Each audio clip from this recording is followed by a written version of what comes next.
कुदरत का प्रहार है।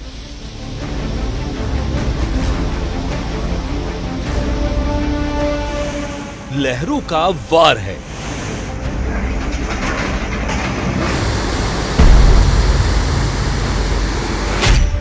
इंसान लाचार है।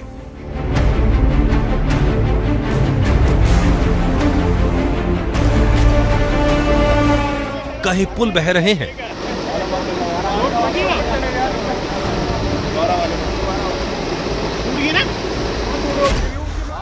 कहीं मकान ढह रहे हैं,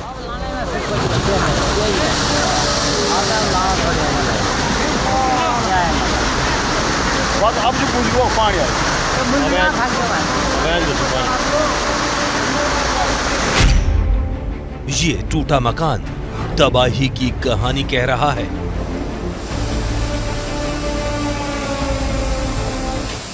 रात में वो हादसा हुआ जब, तो वो लोग कहीं नहीं भाग पाए वहाँ से। एकदम से मलबा आने से उनके मकान भी क्षतिग्रस्त हो गया और दुकान थी उनकी 3-4 वो भी खत्म हो गई। 4-5 गाड़ी थी उनकी, वो भी सारी खत्म हो गई। मलबे में सामान ढूंढते लोगों की बेबसी समझिए।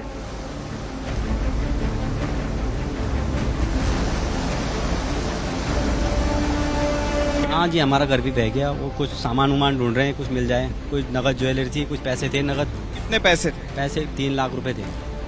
सारे बह गए। ज्वेलरी भी थी सर। इन आंसुओं के पीछे का दर्द समझिए। पानी के टापू में फंसी गाड़ियां,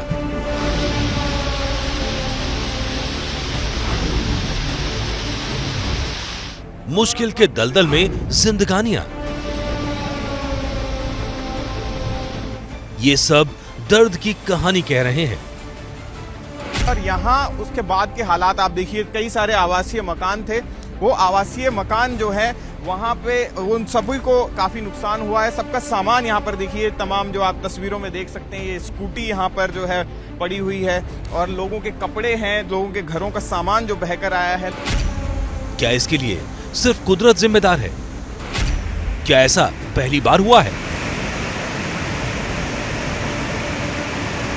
क्या इसे टाला नहीं जा सकता था?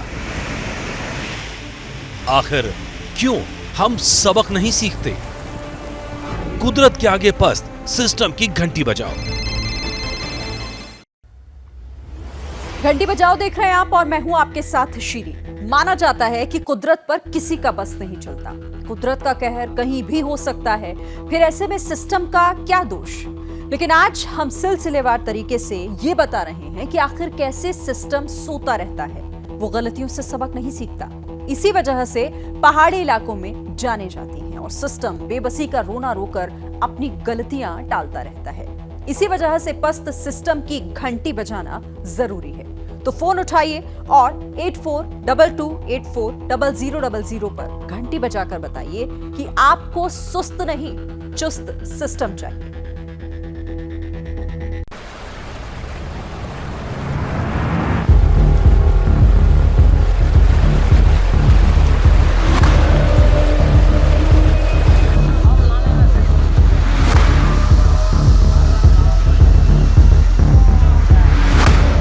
उत्तराखंड के टिहरी में कीर्तिनगर इलाके का ये 3 मंजिला मकान देखते ही देखते लहरों में समा गया।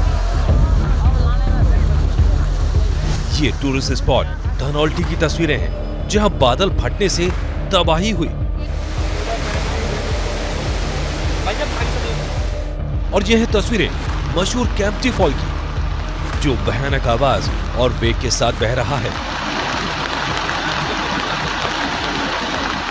और ये गिरा हुआ मकान है देहरादून के बांदल घाटी इलाके का, जहां लहरों के प्रकोप से भयंकर नुकसान हुआ है।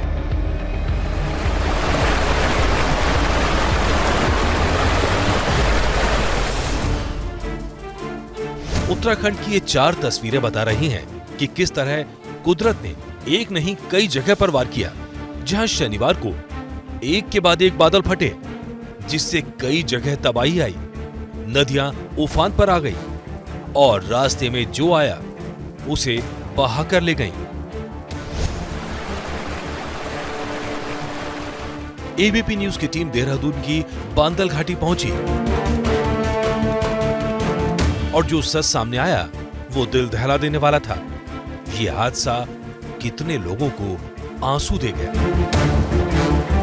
2:30 बजे की सुबह जो है बादल फटने की वजह से यहाँ बांदल नदी का जो जल स्तर है वो काफी ज्यादा बढ़ गया और बांदल नदी ने क्या तबाही मचाई है उनकी तस्वीरें मैं आपको दिखाऊंगा। ये जो मेरे हाथ में आप देख रहे हैं ये किसी के घर का जो है यहाँ पर दरवाजा है वो बहकर आया है। ऐसे ही कई दरवाजे, कई सारे सामान जो घरों के हैं, किचन के सामान हैं, वो यहाँ पर जो है ऐसे ही पड़े हुए मिलेंगे आपको। नीचे की तरफ जो है तमाम सामान, छोटे बच्चों के कपड़े, ये घरों के सामान जो है यहाँ पर पड़े हुए मिलेंगे। बांदल नदी का जलस्तर इतना ज्यादा बढ़ गया था, जहाँ इस वक्त मैं मौजूद हूँ यहाँ लोगों के खेत हुआ करते थे। ये वो इलाका है जहां सरखेत में हुई तबाही के निशान फैले हुए हैं। ये लाल साड़ी देखिए जो पत्थरों से लिपटी पड़ी है। ये सूटकेस गवाही दे रहा है कि किसी का घर बर्बाद हुआ है। स्कूटी तो पूरी की पूरी मलबे में धसी हुई है।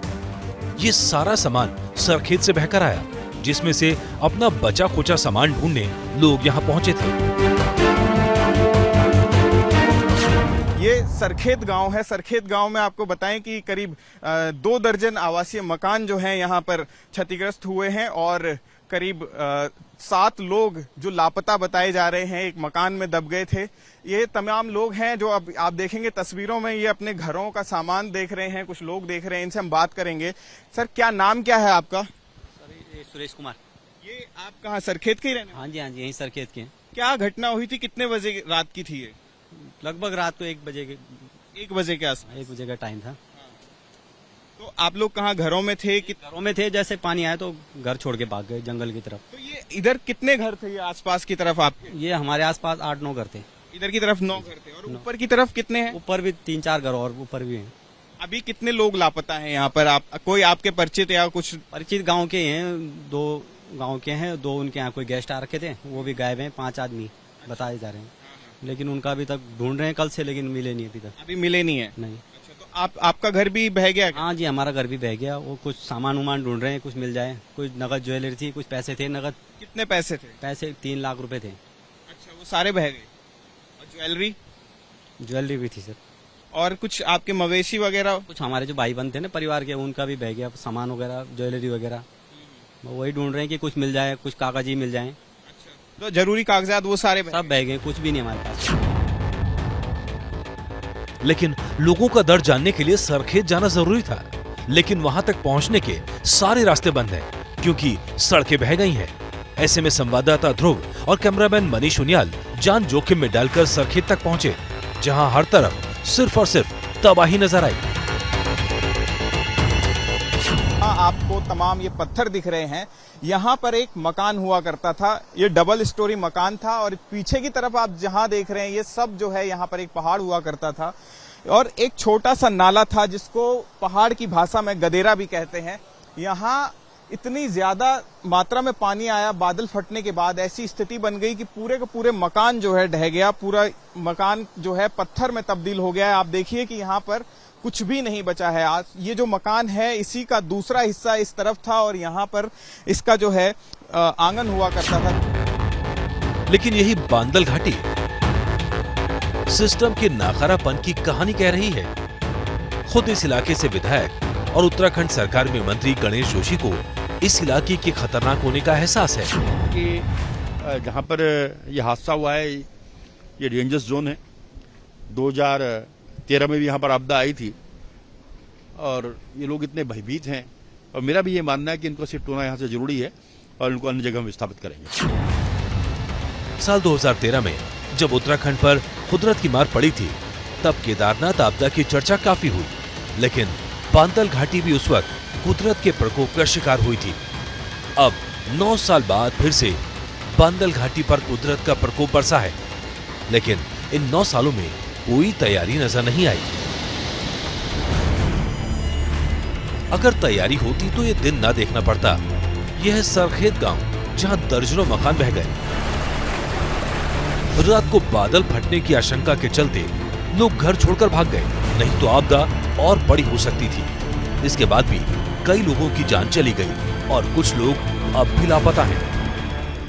आ रखा था वहाँ अपनी बहन के यहाँ, हमारे भाई का लड़का था वो, और हमारे मित्र भी आ रखे थे, साले बनो आ रखे थे दोनों, और 5 आदमी कल से वो लापता है, परसों से हूँ। स्थिति बड़ी खराब है जी, कुछ नहीं बचा वहाँ पे। तो 2 मकान थे, दोनों ख़त्म हो गए, और दोनों परिवार में दो डेड बॉडी मिली हैं, 5 लापता हैं, वो मलबे में दब चुकी हैं। बाकी तो और क्या है, तबाही का मंजर है, कुछ नहीं है। अब जब कुदरत की मार पड़ी है तो नेता लोग हालात का जायजा लेने पहुंच रहे हैं। मुख्यमंत्री पुष्कर सिंह धामी ने आपदा नियंत्रण विभाग की बैठक ली। वो हालात का जायजा लेने के लिए जेसीबी मशीन पर चढ़कर भी आए। भयंकर आपदा की बात उन्होंने भी मानी। तमाम सारे जो सड़क मार्ग हैं वो पूरे के पूरे बह गए थे, और साथ में जो कई पुल हैं, पुल भी क्षतिग्रस्त हो गए, मकान भी बह गए, मलबा आ गया, घरों में मलबा आ गया, पानी आ गया, तमाम लोग घायल हुए हैं। बहुत सारे लोगों को, घायलों को अस्पताल पहुंचाया। तमाम लोग अभी लापता हैं, उनकी खोज जारी है। नेता विपक्ष यशपाल आर्य भी हालात का जायजा लेने पहुंचे। अब कांग्रेस विपक्ष में है तो उसे 2013 के हादसे की याद आ गई। गवर्नमेंट को, सरकार को कोई ठोस कार्य योजना बनानी चाहिए थी। हमें 2013-14 के त्रासदी से सबक लेना चाहिए था।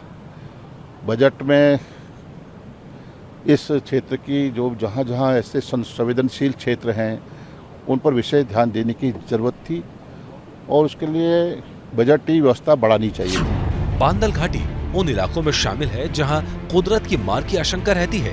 पूरा सिस्टम ऐसे इंतजाम करने में नाकाम रहा जिससे आपदा की मार कम हो सके। बांदल घाटी के किनारे मलबा बने घर इसी बात की गवाही दे रहे हैं। वहीं लोगों की नाराजगी इस बात पर भी है कि लोगों को राहत पहुंचाने में सिस्टम को वक्त लगा। हम लोग कल से देख रहे हैं, काफी शासन प्रशासन यहाँ पर लगा हुआ है, बट जो चीज जरूरी है हम चाह रहे हैं कि LNT मशीनें वो भेजें। उन्होंने 2-3 JCB भेज रखी है, उन JCB से यहाँ पर वो कैपेबल नहीं है। 2 मंजिला मकान हुआ करता था। अच्छा, एक चीज और, ये यहाँ राशन पानी की क्या व्यवस्था है अभी? यहाँ पे कोई व्यवस्था नहीं है। कोई प्रशासन की तरफ से कुछ वैसी व्यवस्था की गई है राशन पानी का? कोई आज उन्होंने 3 बजे राशन भिजवाया यहाँ पे। हाँ जी, खाने के लिए, वो भी लेने के लिए हम नीचे लाल पुल गए। उनको लिए बस। क्या कह रहे हैं आप? थोड़ा यहाँ पे जो खाने को दिया है 3 बजे आया है आज दिन में, बस कल कुछ भी नहीं मिला। कल पूरे दिन भर हम यहाँ पे लगे रहे, किसी ने ना खाना पूछा ना कोई बात पूछी। अपने नेता जो आए होंगे अधिकारी, वो यहाँ पे देख के अपने फोटो फाटो खिंचा के चले गए। उन्होंने जो करना था अपना किया, पर यहाँ जनता के लिए कुछ भी नहीं। वहीं रविवार दोपहर को मलबा हटाने का काम शुरू हो पाया। जो बात लोग कह रहे हैं वही आरोप विपक्ष के नेता यशपाल आर्य भी लगा रहे हैं। और आपदा प्रबंधन तंत्र बिल्कुल फेल्योर हो चुका है। कोई कार्य योजना नहीं है। कोई यहाँ के जो हमारे विभागीय अधिकारी हैं उन्होंने भी यहाँ की सुध नहीं ली है, जिसका नतीजा सामने है। दहशत का माहौल है, ज़मीनें बर्बाद हो चुकी हैं, पशु चले गए हैं, मौतें हो रही हैं, बॉडी रिकवर नहीं हो पा रही है, पूरा तंत्र फेल हो चुका है। को कोई नहीं रोक सकता, लेकिन आपदा के बाद सरकार कितनी संवेदनशील है, सरकार क्या कर रही है, ये आपने कल देखा होगा। मैं सुबह 6:45 बजे से यहाँ पर था, जब तक उनको रिलीफ नहीं किया। माननीय मुख्यमंत्री जी खुद अन्य क्षेत्रों का दौरा कर रहे हैं। बात सिर्फ घरों की नहीं है, बात ये भी है कि नदी के वेग से दर्जनों जगह की सड़कें बह गईं, कई जगह तो पुल भी बह गए। देहरादून से एयरपोर्ट को जाने वाले रास्ते पर बना सोंग नदी का पुल भी बह गया, जिससे लोगों को दिक्कतों का सामना करना पड़ रहा है। टोंस नदी के किनारे स्थित प्रसिद्ध शिव मंदिर टपकेश्वर महादेव की गुफाओं में भी पानी भर गया था। हालांकि पानी उतर गया, लेकिन अपने साथ पुल बहा कर ले गया। ये देखिए, इस पिलर पर कभी पुल हुआ करता था, लेकिन अब सिर्फ नाम रह गया है। यहाँ पर जो भी ये कल की त्रासदी आई है, जल विप्लव, इसके कारण यहाँ पर श्री महाभद्रकाली सैन्य सिद्ध शक्तिपीठ मंदिर में जितना भी सामान था वो सब नष्ट हो गया, बह गया। और साथ ही साथ बना हुआ जो उस पार जाने का एक पुल था, ये नया पुल लोहे का वो बह गया है। साथ ही साथ जो पुराना पुल GR सेंटर का पुराना पुल है उसका बाउंड्री डैमेज हो गई है, पुल भी हिल गया है। तमसा अपने रौद्र रूप में आ गई, क्योंकि एक साथ आपको मालूम है देहरादून में बहुत अधिक बारिश हुई, तो यहाँ भी ज़्यादा बारिश हुई, तो उससे एकदम लगभग 99 के बाद जो है भगवान शंकर को छूते हुए नदी निकली है। तो उससे क्या हुआ कि जो मंदिर हैं आसपास जितने भी उन मंदिरों में भी प्रभाव पड़ा है। टिहरी की ये तस्वीरें देखिए, सड़कों को चीरकर सैलाब बह रहा है। ऐसी तस्वीरें उत्तराखंड में दर्जनों जगह से आई हैं। इससे कई जगह लोगों की आवाजाही बंद हो गई। ये सच है कि कुदरत के हर कहर को टाला नहीं जा सकता, लेकिन उससे बचाव के उपाय किए जा सकते हैं। आपदा आने के बाद तुरंत राहत पहुंचाई जा सकती है, लेकिन जब ऐसा नहीं होता तब कहना पड़ता है कुदरत के कहर के आगे पस्त सिस्टम की घंटी बजाओ। सरकार आपसे और हमसे टैक्स लेती है ताकि विकास हो सके। विकास के लिए पैसे भी जारी करती है। इन्हीं पैसों से बनती हैं सड़कें और ब्रिज, जिससे फायदा आम इंसान को ही होता है। लेकिन जरा सोचिए उन पुलों के बारे में जो बरसात के पानी को भी सह नहीं पाते। इस बरसात में लगातार ऐसे पुल सामने आ रहे हैं जो लहरों के प्रकोप के आगे दम तोड़ देते हैं और विकास का पैसा पानी में बह जाता है।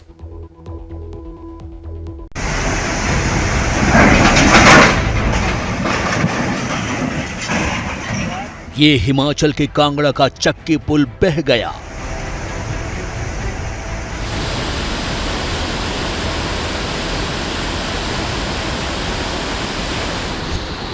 ये देखिए रानी, ये देहरादून का पुल पानी में बह गया।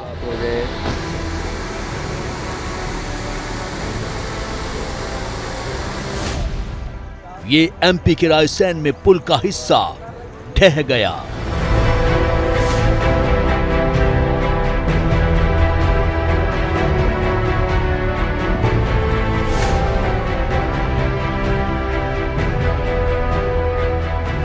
ये हिमाचल में सोलन के पास ब्रिज गिरा। और ये 4 लाइन के हाल देखिए हमारे सोलन में।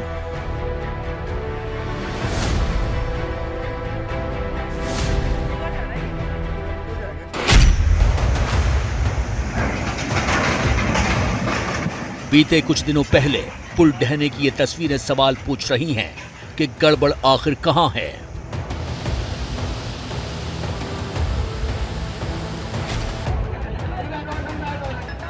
ये तस्वीरें अमरोहा की हैं, जहां गंगा नदी उफान पर है और इसके चलते ब्रिज का एक हिस्सा ढह गया। करीब 50 मीटर मार्ग के नीचे से मिट्टी कटने की वजह से सड़क ध्वस्त हो गई। यहां आवागमन पूरी तरह से बंद हो गया है, जिससे आसपास के दर्जनों गांवों के लोगों को परेशानियों का सामना करना पड़ रहा है। ये तब जब प्रशासन को मिट्टी कटने की पहले से ही आशंका थी।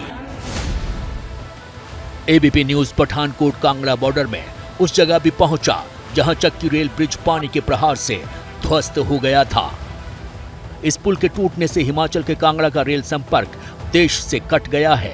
ये पुल अंग्रेजों के जमाने का पुल था, लेकिन आरोप है कि मरम्मत न होने से पुल कमजोर हो गया था। पठानकोट ये पंजाब का हिस्सा है और दूसरी तरफ जो हिस्सा हम आपको दिखाने जा रहे हैं वो सामने जो है हिमाचल की पहाड़ियां नजर आती हैं। और पिछले कल भारी बारिश में ये जो नदी आपको दिखाई दे रही है, ये नदी चक्की नदी है, जिसके ऊपर एक रेलवे पुल बना था। पिछले कल शनिवार को वो पुल जो है भारी बारिश के कारण नदी में आए उफान के साथ जो है ये पुल बह गया। तस्वीरें जो आप देख रहे हैं ये तस्वीरें उस टूटे हुए पुल की हैं। तस्वीरें आप देख सकते हैं कि पुल जो है नैरो गॉज लाइन है बेसिकली असल में, और ये पठानकोट को हिमाचल के जोगिंदरनगर से जोड़ती है और कांगड़ा वैली रेलवे जो है इसको कहा जाता है। ये तो वो पुल है जो ढह गए। अब जरा ताज नगरी आगरा के आम्बेडकर पुल की हालत देखिए। ये भी किसी हादसे का इंतजार कर रहा है। यमुना नदी पर बना ये पुल 2010 में 30 करोड़ की लागत से बना था, लेकिन अब करोड़ों के पुल में दरार झांक रही है। बीम का सरिया भी टूट चुका है, लेकिन प्रशासन अब तक सोया हुआ है। इस पुल को भारी वाहनों के लिए बंद नहीं किया गया है। बाढ़ हर साल आती है, ऐसे में पुल भी पानी के बहाव को देखकर ही बनाए जाते हैं। उसी हिसाब से राशि तय होती है। लेकिन सवाल यह है कि ऐसा क्यों होता है? कि पानी बढ़ने पर पुल ही बह जाता है। ऐसे क्यों होता है कि लोगों के टैक्स का पैसा पानी में बह जाता है? आखिर ऐसे कमजोर पुलों की जवाबदेही क्यों तय नहीं होती?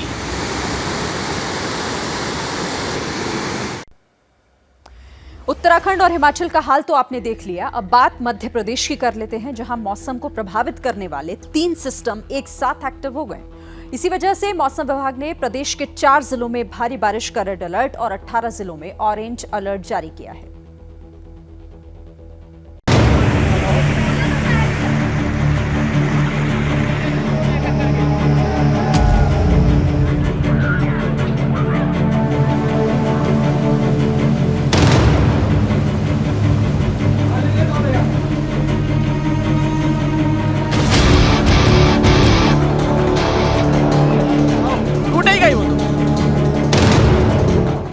मध्य प्रदेश में मौसम का मिजाज फिर बदला है। काले घने बादल एक बार फिर जमकर गरज बरस रहे हैं। बीते 24 घंटों में प्रदेश के कई इलाकों में तेज बारिश हुई है, जिसके बाद तमाम नदियां उफान पर हैं। मध्य प्रदेश के डिंडौरी जिले में नर्मदा का जलस्तर खतरे के निशान के करीब पहुंच गया है। आलम यह है कि करीब 10 फीट की ऊंचाई वाले मंदिर भी अब पानी में समा रहे हैं। नर्मदा तट पर बने घाट पूरी तरह से जलमग्न हो गए हैं। प्रशासन ने एहतियातन घाटों पर होमगार्ड के जवानों को तैनात कर दिया है। तो जैसे ही हमें पता चला कि आज नर्मदा जी का स्तर इतना ज्यादा बढ़ चुका है, तो हमें ये देखने का मौका मिला और इसलिए हम बहुत ही अपने आप को लकी समझते हैं कि आज हमें ये देखने को मिला। मंदिर भी जो है वो कुछ भी नहीं दिखाई दे रहा है। आप यहाँ पे देखिए, ना डैम दिखाई दे रहा है, ना नर्मदा जी का मंदिर दिखाई दे रहा है, और जो पानी का लेवल है वो भी धीरे धीरे बढ़ता जा रहा है।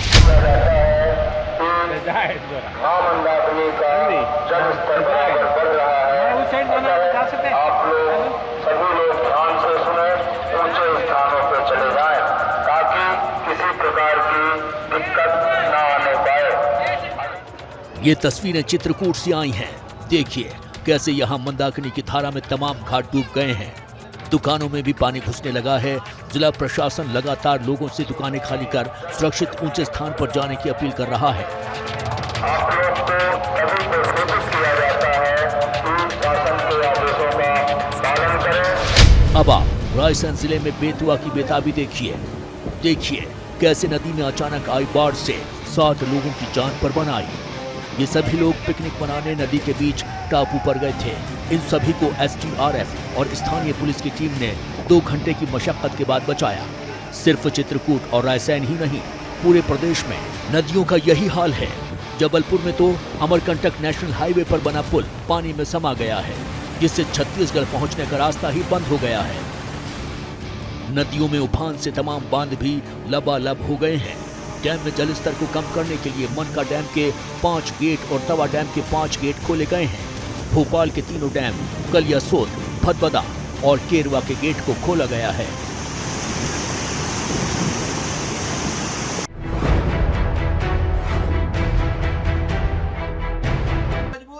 क्या मजबूरी है मेरी, बताइए।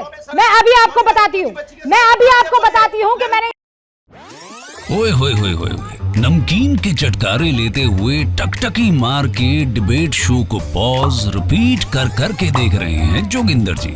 इनकी तरह आप भी देखें अपनी फेवरेट डिबेट्स को रिपीट कर, और डाउनलोड कीजिए ABP लाइव ऐप अपने स्मार्ट टीवी पर।